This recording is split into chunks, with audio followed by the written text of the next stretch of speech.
Google India వాళ్ళు చేసిన ఒక సర్వే ప్రకారం ఏంటంటే ఇండియన్ పర్చేజర్స్ 67% మంది వాళ్ళ యొక్క డెసిషను వీడియోలలో కావాల్సిన ప్రొడక్ట్ సర్వీస్కి సంబంధించిన అంశాలని చూసి ఇన్ఫ్లుయెన్స్ చేసుకుంటున్నారు.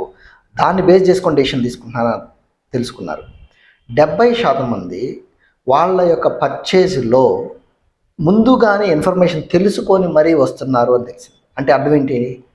వీడియోలు క్రియేట్ చేయటం ద్వారా మీ ప్రోడక్ట్ మీ సర్వీస్కి సంబంధించి వెతికే వాళ్ళు ఎక్కడ వెతుకుతున్నారో అక్కడ మీ వీడియోలు ఉండేలాగా చేయటం ద్వారా అక్కడ ఉన్న వీడియోలలో ఎడ్యుకేషను ఎంటర్టైన్మెంటు రెండూ ఉండేలాగా, అన్నింటికంటే ముఖ్యంగా ఇన్ఫర్మేషన్ బియాండ్ ది ఆబ్వియస్ అంటే ఇన్సైట్, మీ ప్రోడక్ట్కి సంబంధించి గూగుల్ కొట్టినా లేకపోతే చాట్ జీపీటీలో చూసినా లేదంటే వేరే వీడియోల్లో ట్రై చేసిన దొరకని ఇన్ఫర్మేషన్ కూడా మీరు అందించడం ద్వారా బెటర్గా మిమ్మల్ని మీరు ఎక్స్పర్ట్